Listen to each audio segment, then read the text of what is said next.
Baik, Assalamualaikum warahmatullahi wabarakatuh. Rekan-rekan media yang saya hormati, sehubungan dengan banyaknya pertanyaan yang disampaikan oleh teman-teman awak media kepada saya pada dari siang sampai sore hari ini, perkenankan saya sebagai pimpinan Dewan Perwakilan Rakyat Republik Indonesia menjelaskan tentang revisi Undang-Undang Pilkada.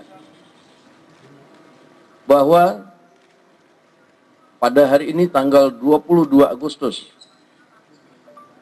hari Kamis, pada jam 10.00,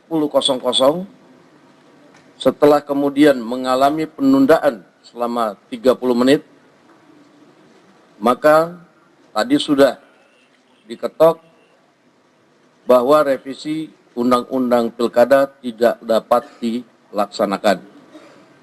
Artinya, pada hari ini revisi Undang-Undang Pilkada batal dilaksanakannya.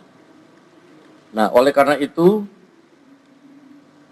sesuai dengan mekanisme yang berlaku, apabila mau ada paripurna lagi harus mengikuti tahapan-tahapan yang diatur sesuai dengan tata tertib di DPR. Dan karena pada hari Selasa, tanggal 27 Agustus 2024, kita sama-sama tahu sudah pada tahapan pendaftaran pilkada. Nah, oleh karena itu kami tegaskan sekali lagi, karena kita patuh dan taat dan tunduk kepada aturan yang berlaku, bahwa pada saat pendaftaran nanti karena RUU Pilkada belum disahkan menjadi undang-undang, maka yang berlaku adalah hasil keputusan Mahkamah Konstitusi Judicial Review yang diajukan oleh Partai Buruh dan Partai Gelora. Demikian pernyataan singkat dari kami, mudah-mudahan menjadi jelas. Saya ucapkan terima kasih.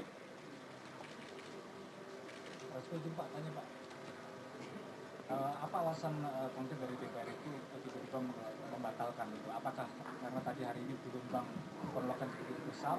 Terus kemudian Pak, apa benar tadi isu istana juga berkomunikasi dengan DPR bahwa ini tidak perlu disahkan seperti itu? Kalau tadi Anda monitor bahwa tidak jadi dilaksanakan atau batalnya pengesahan itu jam 10 pagi. Jam 10 pagi itu belum ada masa, masih sepi. Dan tidak ada komunikasi apapun, tetapi karena kita mengikuti tata tertib dan aturan yang berlaku tentang tata cara persidangan di DPR. Nah, sehingga setelah ditunda 30 menit dari 9.30 sampai 10.00, kemudian menurut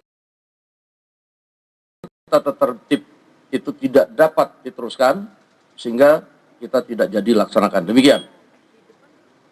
Ini apakah ada kesempatan untuk nantinya sebelum tanggal 27 pendaftaran ini, pembahasan RUU Pilkada ini akan digulirkan? Pembahasan rapat paripurna di DPR itu menurut aturan yang berlaku, kecuali yang sudah diagendakan dari jauh hari sebelumnya, hari paripurna itu adalah hari Selasa dan hari Kamis. Nah, tentunya untuk paripurna itu juga harus mengikuti tahapan-tahapan seperti rapat pimpinan BAMUS dan pengagendaan dalam rapat paripurna. Rapat paripurna terdekat kalaupun mau dilaksanakan itu adalah tanggal 27 Agustus yang kita sama-sama tahu sudah masa pendaftaran. Sehingga kami merasa bahwa lebih baik itu tidak dilaksanakan karena masa pendaftarannya sudah berlaku. Demikian. Bang, ini kan sebenarnya ada kritik dari masyarakat juga kenapa masa juga cukup banyak kumpul ke DPR ini sebagai konsolidasi dengan teman-teman pimpinan DPR. Seperti apa sih Bang? Apakah merasa bersalah atau mungkin ini ada miskomunikasi dengan masyarakat sehingga ada proses yang janggal begitu Bang kemarin di balik? Kalau menurut Pak, revisi Undang-Undang Pilkada ini tidak datang sekonyong-konyong.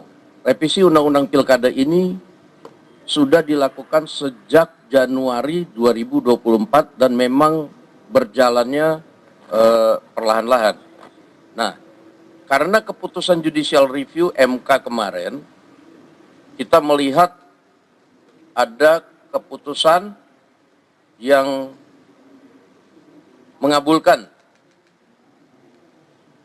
tuntutan atau gugatan dari Partai Buruh dan Gelora sebanyak yang diputuskan 7,5%, lalu kemudian tetapi disamaratakan dengan partai politik yang mempunyai kursi, sementara itu kan tidak dimintakan oleh Partai Buruh dan Gelora. Nah, kami membayangkan betapa kompleksnya masalah yang akan timbul pada pilkada yang pendaftarannya sudah sangat singkat ini ketika kemudian itu diberlakukan. Sehingga kemudian pada revisi undang-undang ini kami tadinya tetap mengakomodir permohonan Partai Buruh dan Gelora agar mereka bisa mengusung calon, tapi kemudian untuk menghindari tatanan pilkada yang sudah disusun sedemikian rupa oleh partai politik, kami tadinya mengembalikan porsi syarat 20% yang dipersyaratkan kepada partai politik. Cuma itu sebenarnya. Bang, tapi benar nggak sih Bang, hari ini ada pertemuan Abang dengan Pak Jokowi atau Abang ke istana, begitu Bang, konfirmasi Bang? Nah, itu tadi banyak sekali yang tanya ke saya, sementara saya tidak ke istana, tidak ketemu Pak Jokowi. Mungkin boleh dicek dari sumber-sumber wartawan istana apakah tadi saya ke sana. Dan memang tidak ada urgensinya. Pada saat tadi sudah menjelaskan kalau pendaftaran itu kan mengikuti hasil MK, putusan MK mengenai Iya. pilkada terbaru. Kalau untuk penetapan cagup Cakada itu mengikuti putusan yang mana? Salah apa? Ya, itu kan nanti kan ada PKPU. PKPU-nya itu kan nanti akan dikonsultasikan oleh DPR dan tentunya PKPU-nya itu akan dibuat oleh KPU. Nah, mungkin bisa nanti diikuti ada rapat konsultasi antara KPU dan Komisi 2 DPR pada hari Senin besok. Nah, itu jawabannya baru akan bisa terjawab pada hari itu. Bang Dasko, ini pengguliran revisi undang-undang pilkada ini dikaitkan dengan katanya kepentingan koalisi Indonesia Maju untuk memajukan Mas Kaisang di pilkada. Nah, ini Bang Dasko sebagai pimpinan DPR dan juga sebagai salah satu dari elit dari koalisi Indonesia Maju ini bagaimana? Sebenarnya kalau kita ngomong revisi undang-undang pilkada ini hanya kepentingan koalisi Indonesia Maju, ya tidak juga. Karena kalau yang pertama fokus kita adalah bagaimana tatanan yang sudah kita atur di kabupaten kota itu kemudian karena keputusan MK ini juga bisa menjadi berubah. Nah, itu tidak dialami hanya nanti oleh koalisi Indonesia Maju, tapi yang tidak masuk koalisi juga nanti bisa dilihat bahwa sedikit banyak tatanan di pilkada-pilkada itu akan berubah karena partai yang tadinya berkoalisi dengan ini karena dia nggak cukup, karena putusan MK, ya dia bisa mencalonkan, dia berpikir, saya majuin calon saya, kan begitu. Nah, ini karena waktunya yang sempit yang kami pikirkan, tatanan yang sudah dikelola oleh masing-masing partai ini kemudian bisa menjadi terganggu. Nah, itu aja. Nanti bisa dilihat nanti kawan-kawan mungkin pada saat nanti mau pendaftaran bisa dilihat nanti betapa nanti di daerah-daerah itu ada koalisi-koalisi yang tadinya sudah terbentuk, akhirnya kemudian karena syarat ini kemudian ya akhirnya mungkin kesepakatan itu nggak bisa dijalankan, jadi mereka ada yang ngusung masing-masing. Nah, ini yang kita kemudian simulasikan gitu. Sedikit pada penegasan aja, apakah ini artinya total batal merevisi undang-undang pilkada atau nanti setelah tahapan pendaftaran pilkada justru akan disahkan kembali atau seperti apa? Jadi RUU Undang Pilkada ini mungkin nanti pada periode depan tetap akan dilaksanakan karena kita perlu penyempurnaan yang kita rasa belum sempurna. Begitu juga dengan Undang-Undang Pemilu. Undang-Undang Pemilu juga nanti perlu kita sempurnakan karena itu kan ada gugatan parlemen threshold yang dari Perludem itu yang perlu diakomodir, yang katanya MK tidak berwenang untuk memutuskan ambang batas parlemen karena memutuskan ambang batas itu adalah open legal policy-nya DPR. Nah, itu nanti kita akan laksanakan putusan MK itu untuk mengkaji berapa sih sebenarnya yang pas untuk parlemen threshold pada pemilih yang akan datang. Berarti putusan MK yang sedang berlaku itu nanti yang 70 sama 60 itu juga akan berlaku setelah RUU pilkada ini tidak jadi disahkan hari ini.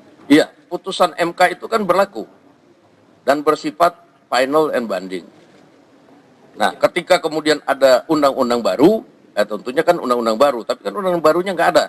Gitu. Jadi kita tegaskan di sini bahwa putusan yang berlaku itu putusan MK nomor 60, putusan MK nomor 70. Oke Pak, penegasan aja. Berarti kan kemarin ini juga mahasiswa pengen penegasan. Yang jadi kontroversial adalah 2 poin terkait usia calon kepala daerah dan juga ambang batas pencalonan dari partai. Berarti 2 poin itu artinya kemarin yang direvisi itu semuanya dibatalkan ya Pak ya? Ya kan kalau revisi undang-undang pilkadanya batal berarti semua poin kan dibatalkan. Nah, bahwa kemudian pelaksanaan dari hasil keputusan MK nomor 60 dan 70, nah itu PKPU-nya yang akan mengatur, itu adalah kewenangan dari KPU.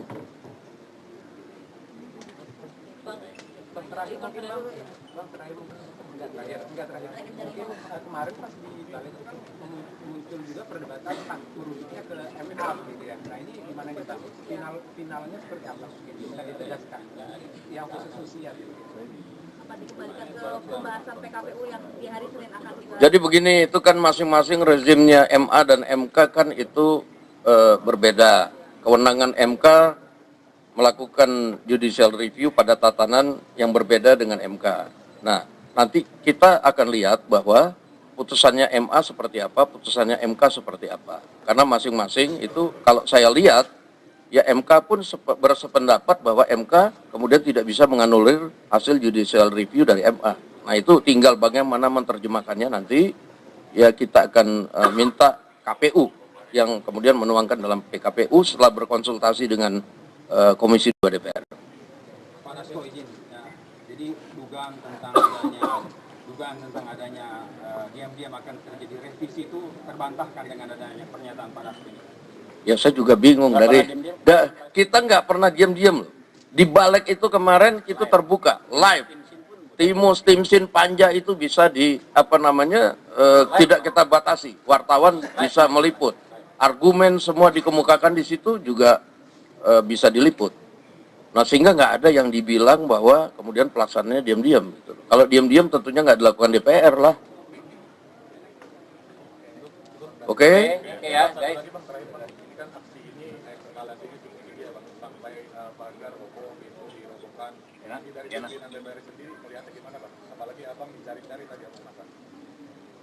Saya nggak tahu kalau dicari-cari. Kalau tadi dicari, saya pasti akan menemui untuk menjelaskan. Nah, tapi tadi kan kawan-kawan sudah menemui, mewakili, menyatakan bahwa tidak ada revisi undang-undang pilkada. Mengenai pagar yang roboh, mungkin kita akan evaluasi pada kesekjenan, bagaimana nanti apakah memang sudah waktunya direnovasi atau memang kemudian masih cukup kuat. Gitu. Terima kasih. Oke, guys.